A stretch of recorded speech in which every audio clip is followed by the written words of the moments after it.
Bismillah, salam alaikum, mes chers élèves, soyez toujours les bienvenus dans notre chaîne électronique Oustad Plus, présentée par le professeur Minawi Azdin.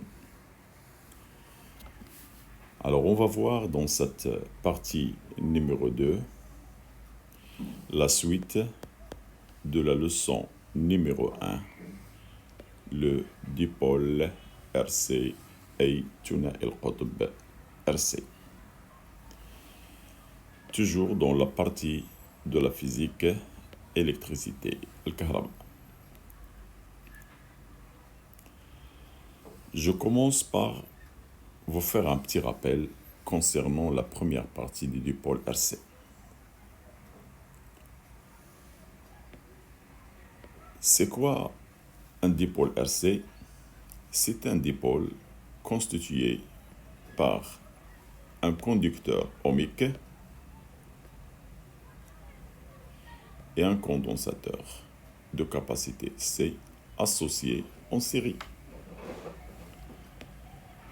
Donc c'est un dipôle, le pôle A et le pôle B.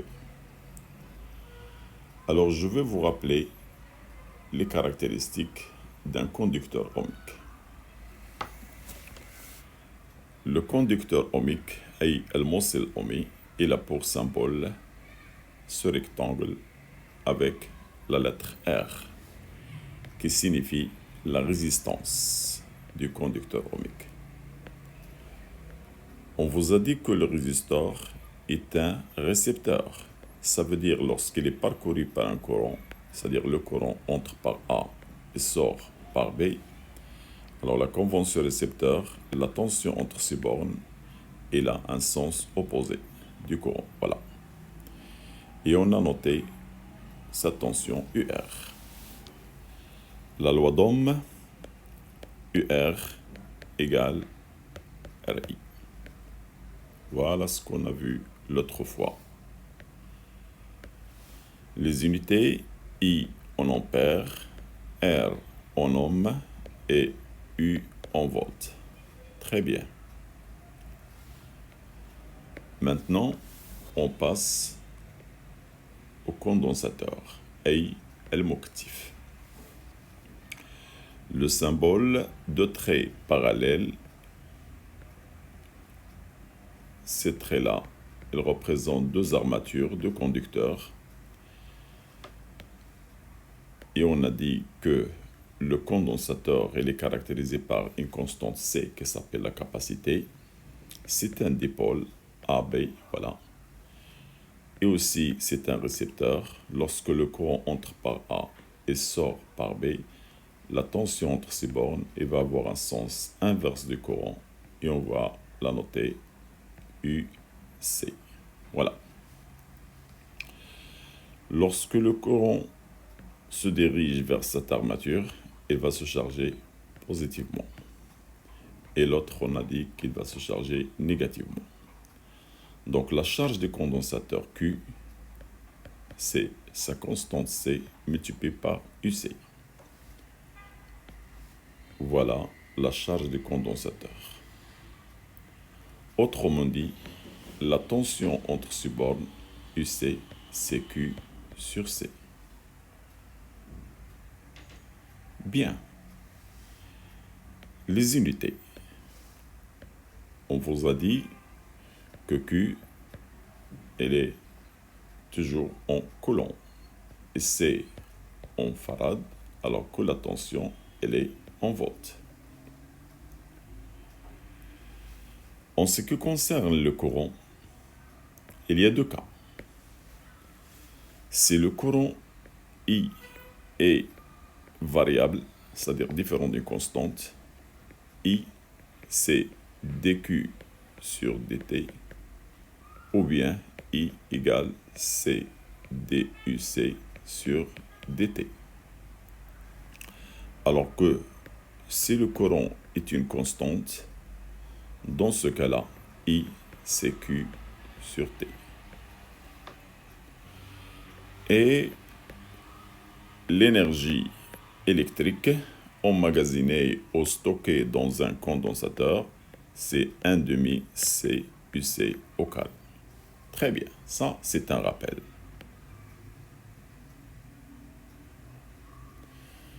Maintenant, on va passer à la quatrième partie de la leçon. Réponse d'un dipôle RC à un échelon de tension. يعني استجابة ثنائي القطب RC لرتبة توتر. Dans cette partie, on va voir l'étude expérimentale. أي دراسة تجريبية.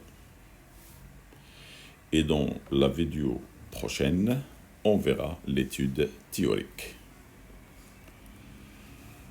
Alors, je commence par vous présenter le montage expérimental. معناه تركيب تجريبي. C'est ce que vous voyez devant. Alors, ce montage-là, il comporte un résistor, un conducteur ohmique, un condensateur, un interrupteur et un générateur. Regardez ce générateur, le trait vertical avec la flèche à côté E, c'est un générateur de tension constante. Bien, on verra deux cas dans cette étude. Le cas d'un échelon montant de tension, أي حالة رتبة توتر صاعدة اللي غنسميوها cas de la charge d'un condensateur أي حالة شحن مكثف. Alors dans ce cas-là, il doit y avoir présence d'un générateur dans le circuit qui va nous permettre de charger le condensateur. Alors, pour charger le condensateur, on va basculer, regardez, l'interrupteur K dans la position numéro 2. C'est-à-dire on ferme le circuit dans la position numéro 2. Dans ce cas-là, on va avoir ce montage. Regardez, le dipôle RC relié à un générateur et on ferme là. Alors voilà le circuit. Donc le circuit, il comporte RC avec un générateur. Ça, c'est le cas d'un échelon montant de tension. Ça veut dire cas de charge d'un condensateur. Alors on bascule l'interrupteur K dans la position numéro 2. Le circuit obtenu, eh bien, ce circuit-là. Voilà, regardez, le R associé en série avec la capacité C, le condensateur, et en présence d'un générateur de tension constante E. On va brancher un système d'acquisition, ou bien un ordinateur, ou bien un oscilloscope à mémoire, comme l'indique la figure. Regardez, ce symbole, ça veut dire la Terre ou bien la masse. Cette petite flèche Y1, ça représente la voie numéro 1. Et je peux aussi brancher une voie Y2 là. Alors, ce qui va nous intéresser, c'est la voie numéro 1. Alors, regardez dans la voie numéro 1. Entre la Terre et la voie, il y a une tension à visualiser. Avec une flèche, regardez, la flèche est dirigée vers la flèche. Cette tension visualisée, c'est au bord d'un condensateur, on va l'appeler UC.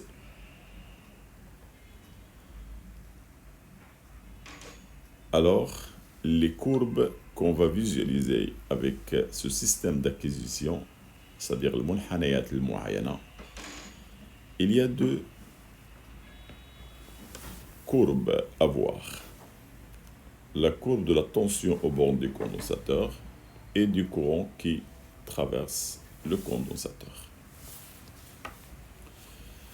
Alors, dans notre cas où il y a présence d'un générateur, la courbe qu'on va voir, il va y avoir cette allure. Regardez, la tension, il va augmenter, augmenter, augmenter, augmenter, et après, il va atteindre un maximum. Ce maximum, sa valeur, c'est E, qui est la tension au bord du générateur. Alors, à cet instant, il atteint le maximum. Ce temps final, je peux le nommer comme la durée de la charge. Alors, ce qui concerne le courant, à l'instant 0, à l'instant t égale 0, alors on va voir une charge un courant maximal. Et après, il va descendre, voilà, il va diminuer jusqu'à ce qu'il atteigne une valeur nulle à la même durée Tf. C'est-à-dire, à la fin de la charge, la tension UC, il prend la valeur E, et à la fin de la charge, le courant, il devient nul.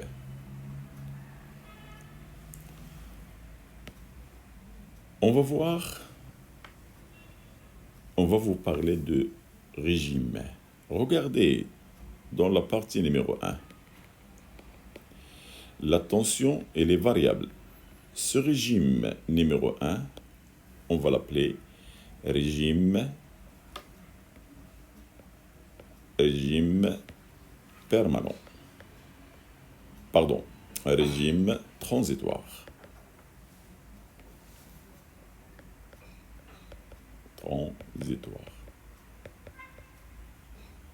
أي نظام انتقالي.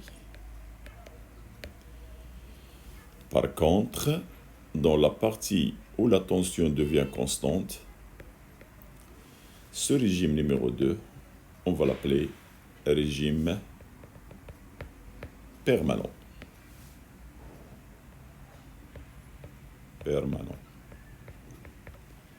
أي نظام دائم.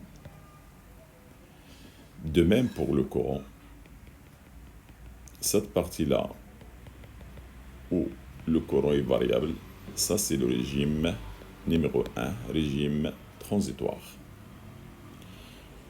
Alors dans la partie numéro 2 où le courant s'annule, ça c'est le régime numéro 2, le régime permanent. Alors qu'est-ce qu'on remarque? À la fin de charge d'un condensateur, c'est-à-dire que devient UC? Regardez, UC, il va prendre la valeur maximale. C'est bien ça, regardez, c'est bien cette valeur. Cette valeur maximale, elle est égale, à la fin de la charge, égale E, la force électromotrice ou bien la tension au bord du générateur, qui est constante. Et en même temps, à la fin de la charge, comme vous voyez dans cette courbe-là, le courant s'annule. Voilà, à la fin de charge du condensateur, ce qui se passe. La tension, elle atteint son maximum et le courant, il s'annule. Très bien. Maintenant, on va vous parler des paramètres influençant sur le phénomène de la charge d'un condensateur. أي العوامل المؤثرة على ظاهرة شحن مكتف. Regardez, pour la courbe de la tension UC en fonction du temps, on obtient une courbe, voilà,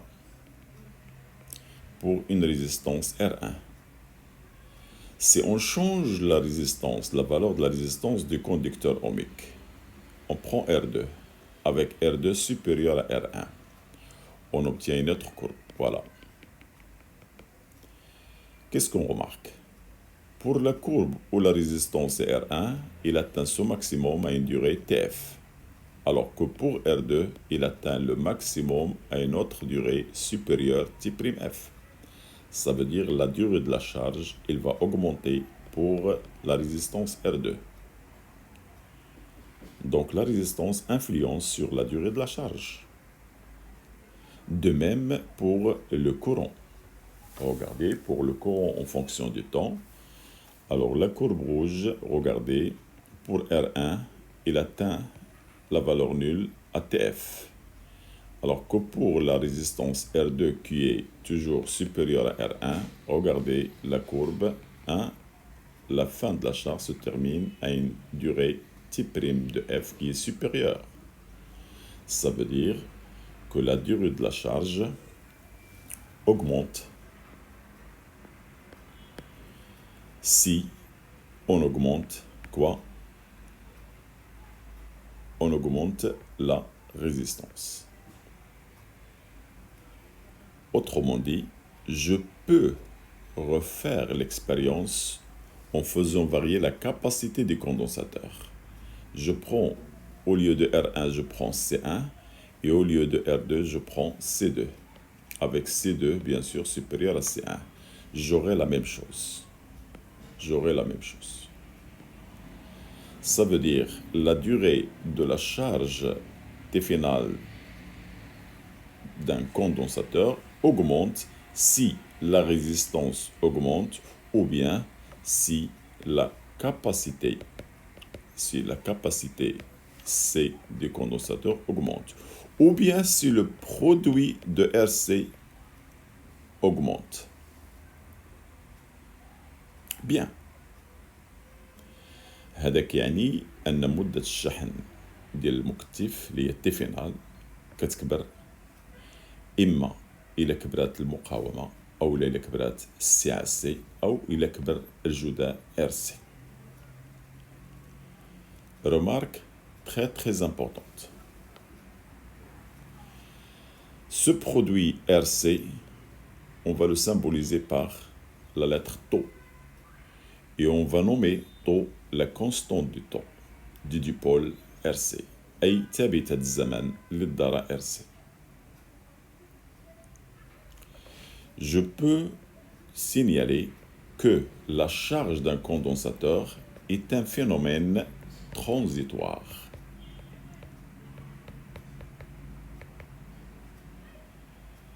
يعني كتستغرق واحد المدة وجيزة وكتنتهي. ونزيدكم حاجة أخرى.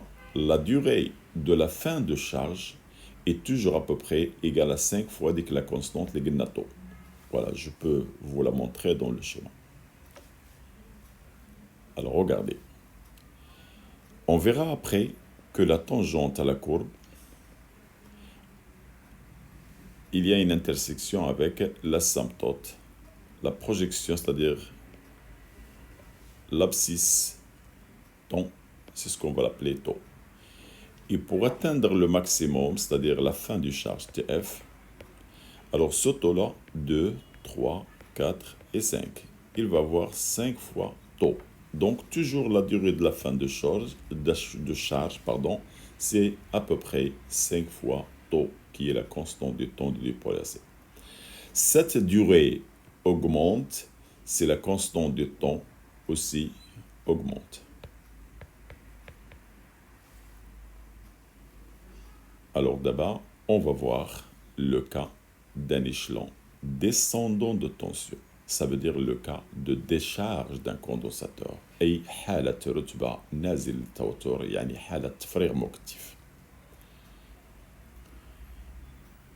Alors pour décharger le condensateur, on doit supprimer le générateur.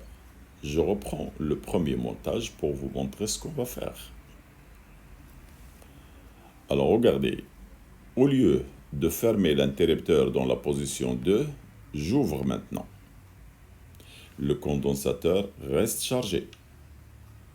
Avec la tension entre ces bornes, la tension maximale, c'est la valeur de E. Maintenant, je bascule l'interrupteur vers la position 1. Ça veut dire cette partie-là, il va devenir ouverte. Alors voilà l'interrupteur. Maintenant, il est basculé dans la position numéro 1. Alors regardez le circuit qu'on va avoir dans ce cas-là. Un résistor branché toujours en série avec un condensateur. Regardez, un fil. Donc voilà, un circuit qui comporte seulement un résistor et un condensateur. C'est bien ce circuit-là qu'on vient de schématiser. Alors le circuit de montage réponse d'un dipôle RC, un échelon descendant, ça veut dire le cas de décharge. Il comporte un conducteur ohmique de résistance R et un condensateur de capacité C. Je peux maintenant brancher un système d'acquisition, comme avant. avec la voie Y1 pour visualiser une tension. Regardez la flèche vers le haut, vers la flèche, voilà, ça s'appelle UC, aux bornes du condensateur.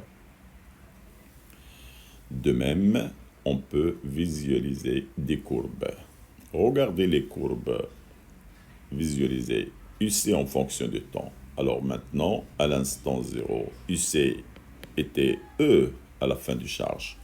Alors cette tension maintenant, elle va croître. Il va diminuer pour s'annuler. Aussi, il y a deux régimes. Le régime 1 variable, qu'on appelle régime transitoire. Et le régime numéro 2, où UC s'annule, devient une constante, régime permanent.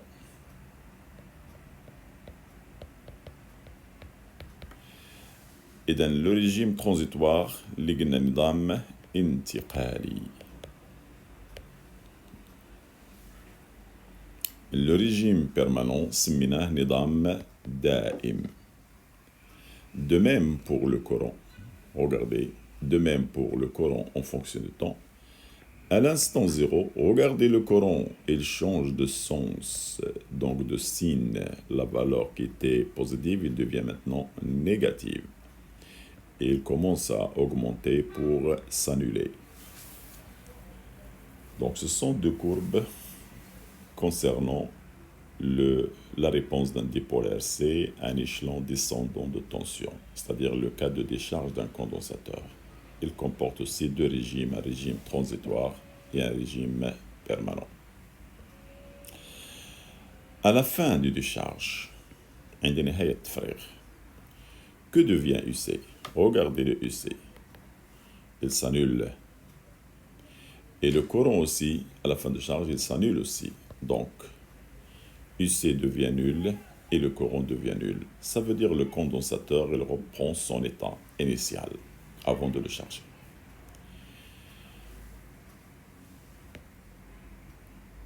Quels sont les paramètres qui influencent sur le phénomène de décharge d'un condensateur? أي العوامل المؤثرة على ظاهرة تفريغ المكثف. Comme avant, on va changer la résistance.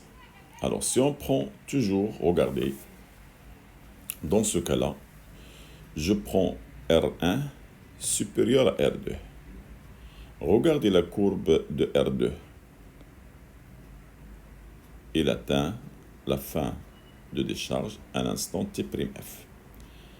Alors pour R1 qui est plus grande, regardez la fin de décharge, il prend un temps supérieur. Ça veut dire la durée de la charge pour R1 est supérieure à la durée de décharge de R2. De même pour le courant. Regardez la courbe de R2 et regardez la courbe de R1.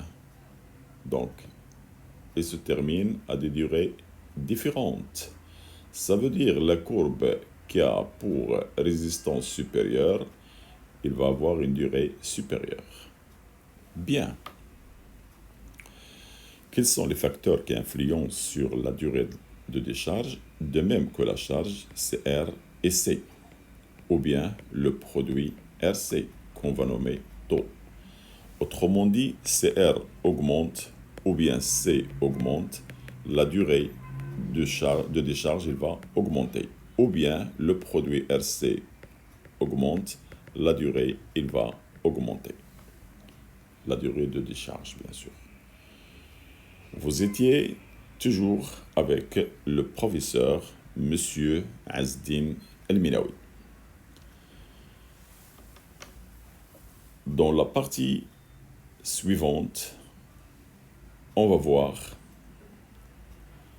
la suite du dipôle RC. N'oubliez pas de partager, de s'abonner et de faire des commentaires. Merci. إلى اللقاء. Au revoir.